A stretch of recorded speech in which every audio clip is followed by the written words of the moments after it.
Olá, bem-vinda, bem-vindo ao nosso ponto 3. Nós saímos de um ano puxado para todos, um ano marcado pela pandemia do novo coronavírus. E o que nos aguarda 2021? Será que realmente nós saímos de 2020 ou nós viveremos uma segunda temporada, uma continuação do que passou? Nós sempre falamos sobre os cuidados e a prevenção contra a Covid-19, os cuidados sanitários, que são importantíssimos. E hoje nós vamos falar sobre o cuidado, isso mesmo. Mas o cuidado para consigo mesmo, o cuidado com a mente, com as relações, como encontrar caminhos para aguentar os trancos e as instabilidades que nos aguardam neste 2021. Mesmo que nós já estejamos convivendo com o vírus há quase um ano, o momento pelo qual o mundo está passando é único para a maioria das pessoas. A Covid-19, além de provocar complicações na saúde física das pessoas, também traz mudanças bruscas nas suas rotinas, principalmente após o isolamento social, que, apesar de essencial para conter a contaminação, dificulta muitas vezes o contato com os parentes, com os amigos e também a realização de eventos e encontros. E para nós conversarmos um pouco sobre os cuidados necessários com a saúde mental, eu tenho a alegria de receber remotamente dois convidados que estão conectados conosco aqui de Goiânia, capital de Goiás. Primeiramente, eu acolho e saúdo Virgínia Elizabeth Suassuna Martins Costa, psicoterapeuta e mestre em educação, professora da Pontifícia Universidade Católica de Goiás e autora de 3 livros infantis. Virgínia, muito bem-vinda ao nosso programa. Eu é que agradeço a oportunidade de discutir um tema ímpar, né, necessário no nosso cotidiano, que é o cuidado. Muito obrigada. Nós que agradecemos, bem-vinda. E também Cândido Renato, psicólogo clínico e psicanalista, especialista em psicopedagogia e presidente da Comissão Especial de Direitos Humanos do Conselho Regional de Psicologia, 9ª Região. Cândido, muito bem-vindo ao nosso ponto 3. Eu que agradeço o convite, Marcos. É uma grande satisfação estar aqui com vocês hoje, discutindo esse tema que nos é tão caro, né? E a gente sabe que os impactos da pandemia, eles não aparecem só durante a pandemia, eles podem aparecer depois e por isso é importante a gente levar a informação para a população. Muito obrigado. Isso mesmo, nós vamos conversar muito, vai ser uma conversa muito agradável, eu tenho certeza, mas antes eu tenho um recadinho. O meu recado é para você que nos acompanha e que faz parte da nossa família de amor, a família dos filhos do Pai Eterno. Muito obrigado. Obrigado pela sua fidelidade, pela sua generosidade em colaborar com a nossa obra de evangelização. E você que nos assiste, que ainda não faz parte, que deseja, que sente o coração aberto para colaborar, ligue para nós no 62 3506 9800 ou ainda você pode se associar pela internet acessando o nosso portal paieterno.com ou simplesmente apontando a câmera do seu celular para o QR Code que aparece aqui na tela. Que o Pai Eterno abençoe você e abençoe generosamente a sua família. Vamos lá então, né? Começar a nossa conversa com os nossos 2 especialistas aqui, especialistas do cuidado, da mente, né? A gente de uma maneira mais geral, mas que impacta realmente em todo o nosso ser, nas nossas relações. Virgínia e Cândido, nós já estamos convivendo, se assim podemos dizer, acho que nós não escolhemos, mas temos que conviver com esse vírus há quase um ano. Estamos tentando sobreviver a esse vírus invisível. Nesse período, quais foram ou quais são os principais sintomas que as pessoas foram desenvolvendo ou acentuando? Que talvez muitas coisas já estavam ali e as pessoas puderam desenvolver, né? Vamos ouvir primeiramente a Virgínia e na sequência o Cândido. É muito interessante, Marcos, porque o que as pessoas desenvolveram foram sintomas fruto do descuido, exatamente na contramão do tema do seu programa. As pessoas desenvolveram descuido em 5 dimensões: porque, afinal de contas, o cuidado envolve 5 dimensões. A dimensão física, então, muitas pessoas tiveram distúrbios em relação ao seu corpo físico, distúrbios em relação ao sono, distúrbios em relação à alimentação, entre outros. Uma outra dimensão que sofreu muito foi a dimensão emocional. As pessoas tiveram muita dificuldade, estão tendo, de diferenciar o que significa dor e sofrimento. A dor é inevitável, o sofrimento é a forma como eu decido carregar a minha dor e o tempo em que eu mergulho nela. A outra dimensão que sofreu muito foi a dimensão racional.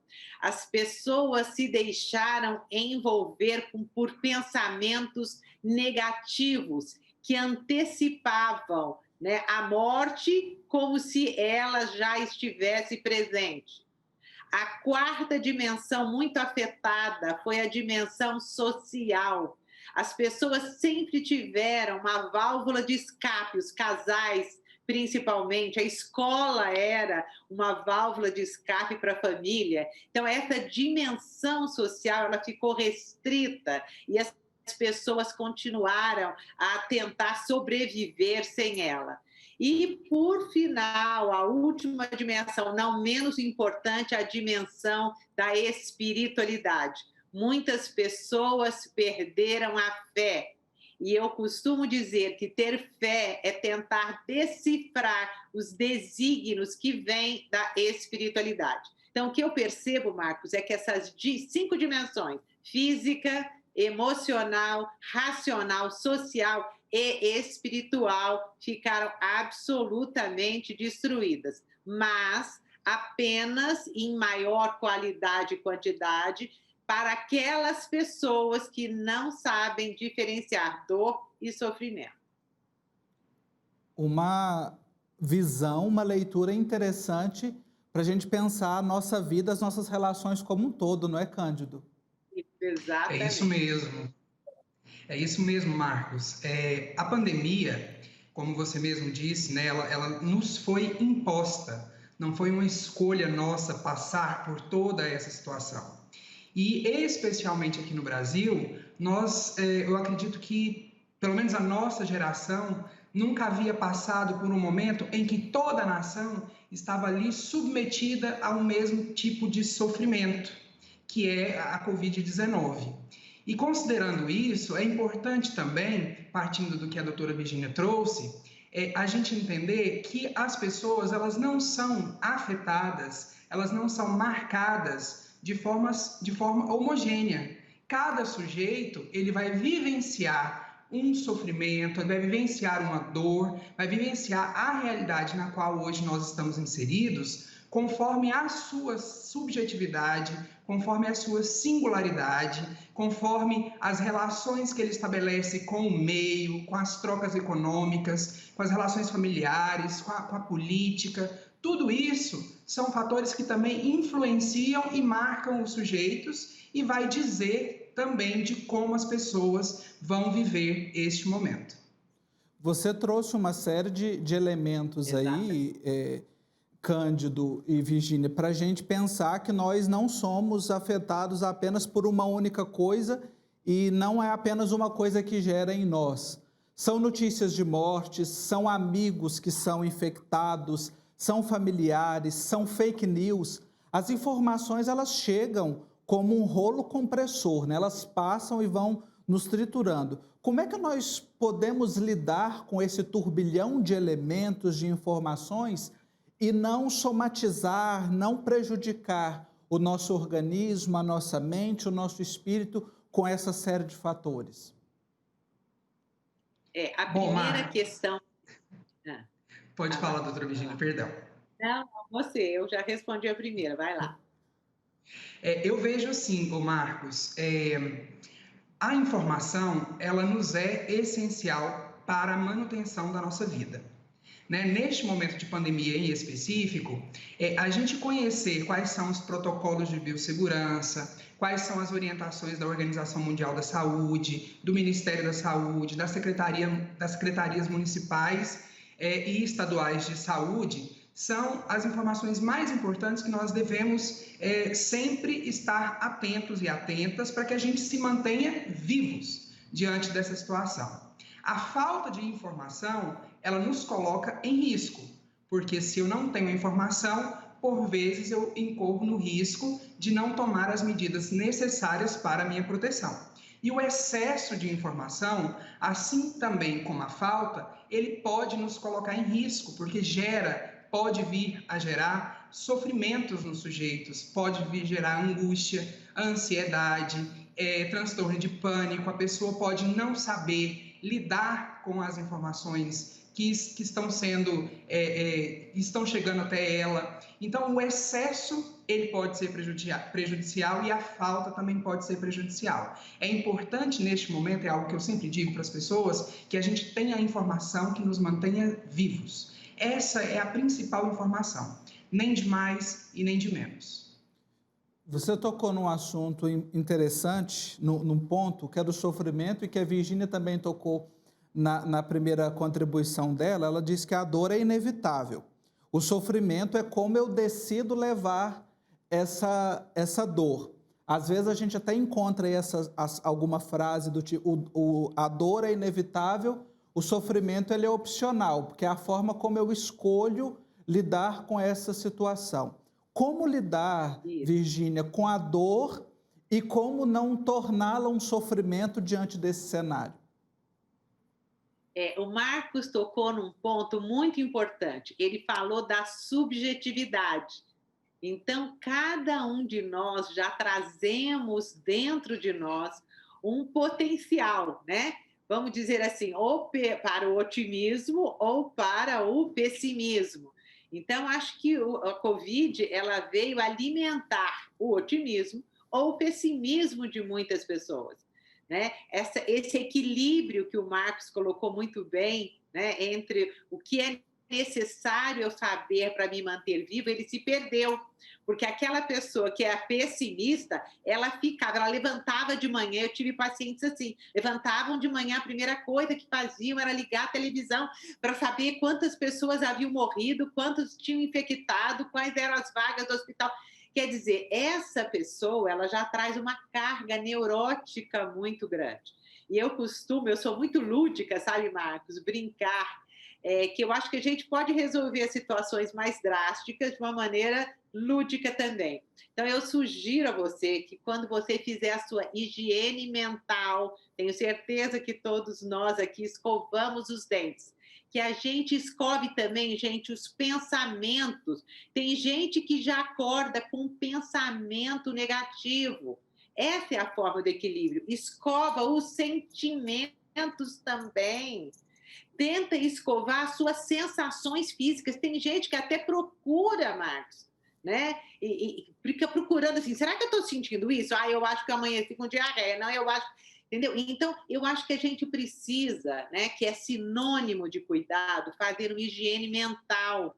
Porque se nós não a fizermos, é claro que toda essa carga que está disponível no universo acaba nos atraindo.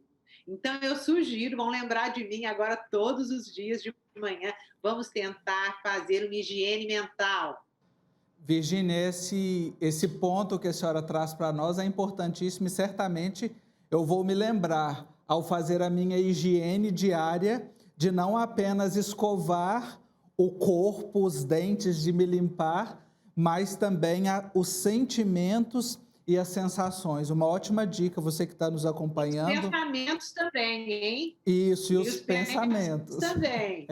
É preciso fazer uma purificação por inteiro, né? Pensar no todo. Agora, nós estamos passando muito tempo em casa, ou pelo menos deveríamos estar, visto que muitas pessoas estão se aglomerando, furando as orientações de isolamento, viajando e colocando em risco não apenas a si, mas os seus. Cândido, esse período que a gente está vivendo aí, as pessoas, as famílias, Acredito que muitas famílias nunca passaram tanto tempo juntas dentro de casa, convivendo, brigando, enfim. Como é que a gente faz, ou que caminhos para a gente diminuir os conflitos, as relações, talvez não apenas a família ali numa relação de pai, mãe e filhos, mas também pessoas que moram juntos, amigos, república, enfim, toda essa situação familiar. Como é que a gente lida com conflitos nesse momento? É importante, Marcos, que a gente reconheça que essa situação que nós estamos vivenciando é uma situação delicada para todas as pessoas, né? Se eu estou sofrendo, se eu estou incomodado com esta situação, a outra pessoa que convive comigo, ela também vivencia os incômodos dela em relação ao que a gente tem vivido.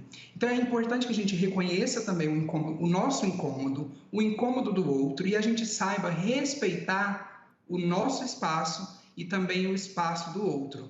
Porque, de fato, essa convivência, né, que ficou tão acentuada, ela nos revela, por vezes, coisas que estavam ali mais escondidas ou que, pela vida social que a gente tinha antigamente, às vezes não tinham tanto valor, não tinham tanto peso. E aí agora, com a diminuição de alguns outros fatores da vida, aqueles fatores que estavam ali, que existiam, mas que estavam de alguma forma adormecidos, eles ganham uma certa notoriedade. Então é importante que a gente saiba, né, entender o que é que me incomoda, o que é que me incomoda no outro, o que é que eu incomodo o outro, porque a partir disso eu posso começar a criar a minha maneira de lidar com essa situação. Lidar com a situação, não fugir dela. Acredito que fugir seja mais prejudicial do que lidar. Virgínia, como é que a gente lida com essas situações que o Cândido traz para nós, do dizer, reconhecer o incômodo, o conflito, porque às vezes nem todas as pessoas estão preparadas também para receber a presença do outro, a convivência, aquilo que o outro vai dizer. Como é que a gente pode lidar com essa situação? Olha, eu sou muito otimista e eu vejo até hoje na crise uma grande oportunidade da gente se rever. Aquilo que estava debaixo do tapete, gente, que coisa maravilhosa, ela veio à tona. Então, todo sintoma comunica que tem alguma coisa que não está legal. Eu, na minha clínica particular, né, eu continuo atendendo online, no meu Instagram também, depois vocês podem visitá-lo. Virgínia Suassuna, eu deixei uma série de dicas durante o ano inteiro. E uma delas que o pessoal amou foi o contrato de convivência. Gente, chega lá e escreve aquilo que me incomoda. Me incomoda você acordar, você fazer isso. O que te incomoda? Né? E aí vocês vão trocar esses papéis. Você vai saber, não vamos conversar, não. Porque às vezes conversar, né, Marcos, a coisa vem à tona. Vamos escrever, vamos comunicar pelo menos por WhatsApp, como se ela estivesse no trabalho, ou ele também, a gente acaba comunicando indiretamente. E depois muitos casais, gente, se ajustaram, eles se comunicaram, e a gente começou a brincar também, Marcos, de semáforo, sabe? Olha, sinal vermelho, né? Agora é a minha hora, sinal amarelo, não, sinal verde, agora você pode entrar no quarto, agora você pode não entrar no quarto. As pessoas dividiram tempo, olha que coisa maravilhosa. O pai que nunca foi pai passou a ser pai, a mãe que nunca foi mãe passou a ser mãe. Me arrepia quando eu falo isso, porque eu vejo muitas famílias se reestruturando. Então, é o diálogo, mas não é aquele diálogo assim que a pessoa está na cozinha, você fala, eu quero falar com você, não. Vamos marcar uma hora para conversar, vamos marcar uma hora para trocar mensagens. E envolvam as crianças também precisam aprender a respeitar o tempo e o espaço. O que é o cuidado, se não o respeito com o meu tempo e o respeito com o meu espaço? E para isso eu preciso do autoconhecimento, né? Sócrates já dizia, conheça-te a ti mesmo. Então, primeiro, faça um mergulho para dentro de você, veja o que é privacidade para você, organize tua agenda interna, comunique com o outro e faça uma terapia aí na sua casa mesmo. Não está no boteco, mas, gente, a gente tem uma oportunidade de estar junto. E eu acho que se a gente não aprender agora a conviver com o outro, eu acho que nós não vamos ter uma outra grande oportunidade como essa. É verdade. Nós estamos passando por um laboratório. Recentemente, nós tivemos um ponto 3 aqui sobre a vacina. Uma epidemiologista, a Etel Maciel, conversando conosco, e falou exatamente do avanço de nós estarmos buscando a cura, encontrando a cura dentro da pandemia. E para o cuidado também estamos tendo essa oportunidade de nos cuidar dentro desse turbilhão de informações, de eventos, de momentos. O Cândido, ele é responsável por um setor, um departamento, talvez seja o melhor termo, importante aqui no CRP, que é dos direitos humanos. Coordena esse trabalho. Direitos humanos é uma forma de cuidar das pessoas em todos os lugares onde elas estão, em todos os lugares onde elas são. Como, Cândido, nós podemos fazer com que o cuidado pessoal, o cuidado subjetivo, ele favoreça o cuidado dos direitos humanos? Marcos, a sua pergunta ela é extremamente importante. Quando a gente fala desse cuidado promovido pelos direitos humanos, essencialmente a gente está falando de uma restituição da dignidade da pessoa humana. Em suma, os valores da Declaração Universal dos Direitos Humanos, eles propõem a reestruturação, a restauração da dignidade da pessoa humana. Então, muitas pessoas, né, a gente sabe, que não têm o mesmo acesso ao sistema público de saúde, porque não têm informação, porque estão distantes dos locais de atendimento. Muitas pessoas não têm acesso, às vezes, à alimentação. Muitas pessoas, às vezes, não têm teto. A gente tem que pensar que, nesse momento de pandemia, por exemplo, a população da rua, a população de rua, elas também são um povo que está vulnerável neste momento.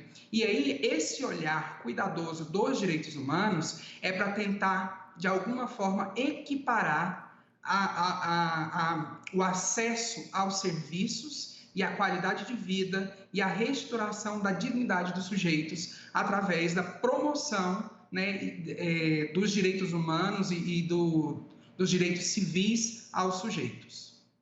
Maravilha. Então, vamos nos atentar a essa situação de cuidar, de restituir, de dar a oportunidade para que as pessoas se dignifiquem, mesmo em meio a tanta tristeza, tanta dor e sofrimento que marca o nosso caminho. Eu agora quero colocar... E é importante, se você me permite só complementar, Marcos, é importante a gente frisar que, embora a gente também pode ter um papel ativo, né, nesse auxílio ao outro, nesse processo de reestruturação da dignidade do sujeito, é, em primeiro lugar, uma responsabilidade do Estado. Né? E aí entra o governo federal, estadual e dos municípios de cuidar dessas populações que por algum momento ou por alguma circunstância estão em condição de vulnerabilidade.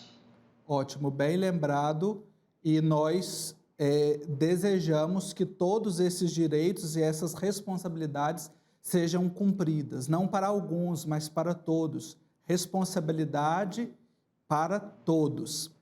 Eu quero agora colocá-los diante de um espelho, se me permitem, para a gente já ir concluindo o nosso programa, a nossa reflexão. A Virgínia e o Cândido, o cuidado. Que expressão ou que frase ou que atitude que vocês usariam para vocês mesmos na experiência do cuidado e que vocês indicam para quem está nos acompanhando agora? Virgínia e depois o Cândido. Cuidado, para mim, é sinônimo, como Heidegger fala, de pré-ocupação. Cuidado é ocupar-se do outro. E o Heidegger fala de uma maneira belíssima. Ele fala que o cuidado envolve a temporalidade. Ele diz que cuidar é olhar para trás e ter consideração com o que está por vir. E ele fala que cuidar é olhar para frente e ter ciência com o que está por vir. olhar para trás e se conformar com o que aconteceu, olhar para frente, de alguma maneira ter paciência. Então, Heidegger fala que o cuidado tem uma perspectiva temporal. E também o Boff, ele fala, né, que nós somos filhos do cuidado. Tem uma parábola linda do cuidado, que o cuidado moldou a terra, né, fez o formato de um homem, colocou-se o espírito nesse homem, e aí o Júpiter e o cuidado ficaram brigando para saber que nome que teria essa criatura. E aí Saturno veio, é um mito, o Saturno veio e falou: esse homem, essa criatura vai se chamar homem porque é feita do humus da terra, mas o homem é filho do cuidado. Nós somos cuidado encarnados. Então, apenas nós precisamos nos preocupar, ocupar da gente e ocupar do que está ao nosso lado. Muito obrigado. Cândido. Marcos, eu vejo que toda essa situação, se nós pararmos e analisar o ano de 2020 em específico, o que a gente vive hoje é um bônus da vida, né? Porque nós somos sobreviventes.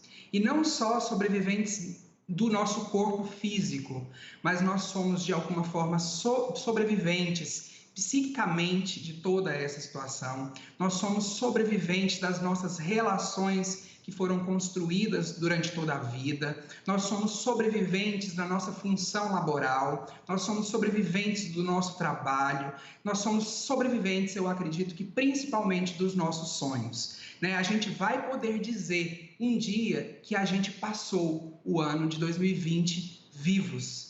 E isso é algo extremamente importante que, por vezes, talvez a gente não se dê conta de quanto nós estávamos vulneráveis no ano de 2020. Todos nós poderíamos ter passado por um sofrimento ou pelo acometimento da Covid-19 de uma forma muito mais intensa, e isso poderia representar e representou, né, para muitas pessoas, o fim de um ciclo.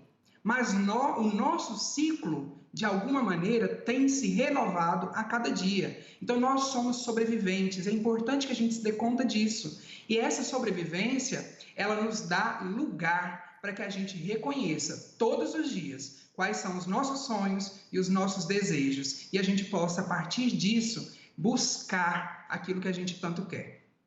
Muito obrigado, Cândido. Agradecendo a participação de Virgínia Suassuna, psicoterapeuta, mestre em educação, professora, e do Cândido, psicólogo clínico e também psicanalista, e agradecendo também a sua audiência, a sua companhia aqui no nosso Ponto 3, eu quero encerrar com um pensamento do grande João Guimarães Rosa, na sua obra máxima, Grande Sertão Veredas. Para que a gente possa cuidar bem, a gente quer passar um rio a nado, e passa, mas vai dar na outra banda, é num ponto mais embaixo, bem diverso do que em primeiro se pensou. Viver bem não é muito perigoso? O correr da vida embrulha tudo. A vida é assim, esquenta, esfria, aperta e daí afrouxa, sossega e depois desinquieta. O que ela quer da gente é coragem. Coragem para nos cuidarmos, cuidar de si e cuidarmos uns dos outros. Um abraço forte e até o nosso próximo encontro, até o nosso próximo Ponto 3.